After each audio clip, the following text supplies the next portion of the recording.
Jai Sairam, welcome back to my channel. இன்னைக்கு இந்த பதிவில் நாளைக்கு இந்த வருடத்துடைய கடைசி ஏகாதசி அந்த பதிவு தான் உங்ககிட்ட நான் ஷேர் பண்ணுறேன். சலப ஏகாதசி அப்படின்னு சொல்லுவாங்க.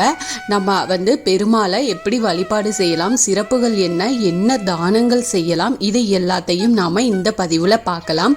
என்னோட சேனலுக்கு தொடர்ந்து சப்போர்ட் பண்ணுங்கள், லைக் பண்ணுங்கள், ஷேர் பண்ணுங்கள், கமெண்ட் பண்ணுங்கள், மறக்காமல் சப்ஸ்கிரைப் பண்ணுங்கள், பெல் ஐக்கானை கிளிக் பண்ணுங்க. ஏகாதசி விரதம் இருக்கிறவங்களுக்கு வாழ்க்கையில எப்பவுமே ஏற்றம் தான் ஏற்படும் சொல்வாங்க. கஷ்டங்கள் பாவங்கள் எல்லாமே நம்மளை விட்டு நீங்கும். பெருமாளின் அருள் பரிபூரணமாக நமக்கு கிடைக்கும்.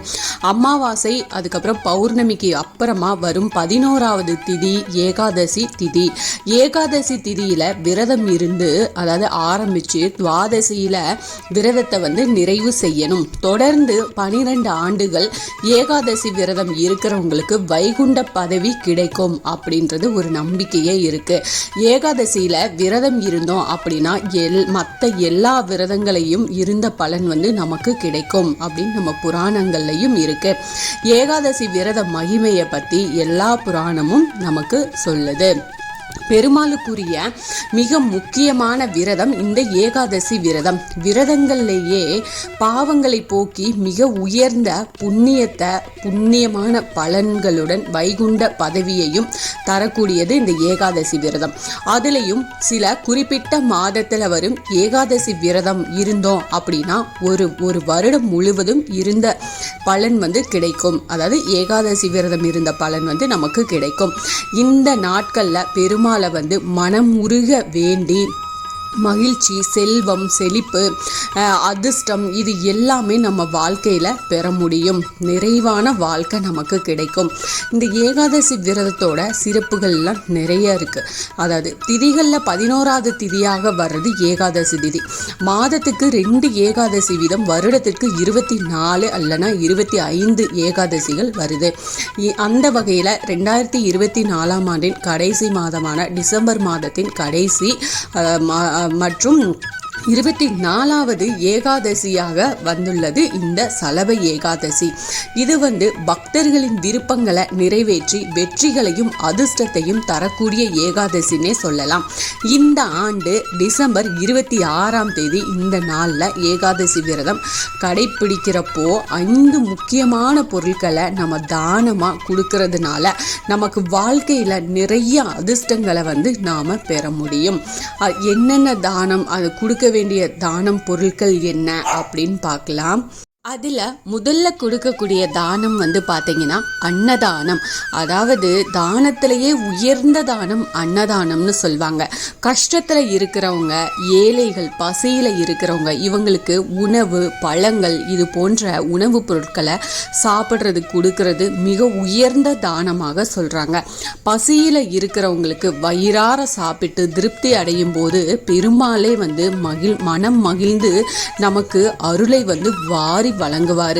உணவாக கொடுக்க முடியாவிட்டாலும் அரிசி, கோதுமை, தானியங்கள், பழங்கள் இது ஏதாவது ஒன்று நம்மனால முடிஞ்ச அளவு நாம தானம் கொடுக்கலாம். அடுத்து பார்த்தீங்கன்னா வஸ்திர தானம்.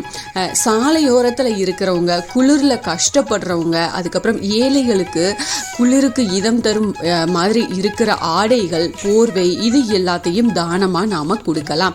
போர்வை தானமாக கொடுக்கறதுனால ஒருத்தவங்க செய்த பாவங்களில் இருந்து நம்மளால் நிச்சயமாக விடுபட முடியும்.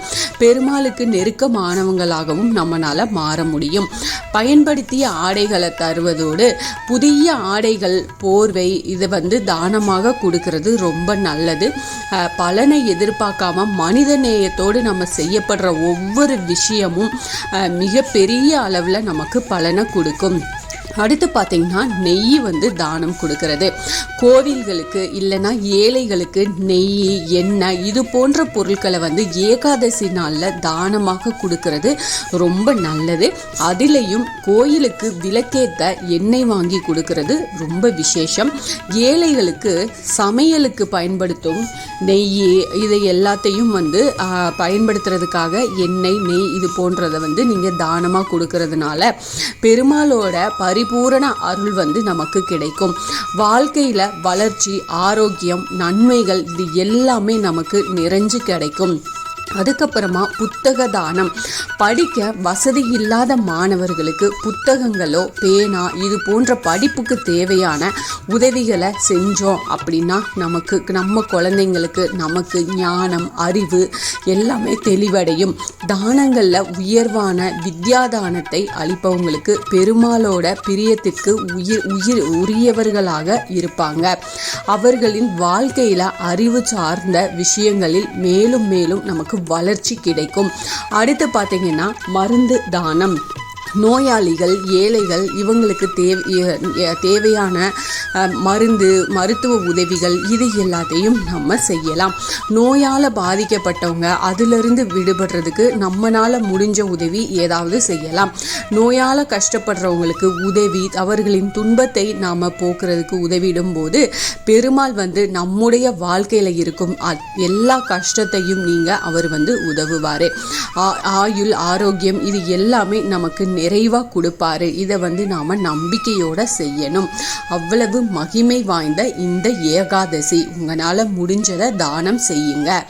இன்னைக்கு இரவு 11 மணிக்கு மேலே இருந்து நாளை முழுவதும் ஏகாதசி இருக்கு. அதனால நீங்கள் விரதம் இருந்து வழிபாடு செய்கிறவங்களா இருந்தால் நாளைக்கு முழுக்க நீங்கள் உங்கள் விரதத்தை கடைபிடிக்கலாம். முடிஞ்சால் பெருமாள் கோயிலுக்கு போயிட்டு வாங்க, துளசி மாலை சாத்திட்டு வழிபாடு செஞ்சுட்டு வாங்க. வீட்டில் பெருமாளோட விக்கிரகமோ இல்லைனா படமோ வச்சுருந்தீங்கன்னா துளசி மாலை சாற்றி ஒரு நெய் தீபம் ஏற்றி உங்கள் விரதத்தை நீங்கள் கடைபிடிக்கலாம். நிச்சயமாக ஏதாவது உங்களால் முடிஞ்ச அளவு இந்த தானம் ஏதாவது ஒன்று கொடுங்க. கண்டிப்பாக உங்களோட ஆசைகள் எல்லாமே பெருமாள் நிறைவேற்றி கொடுப்பாரு.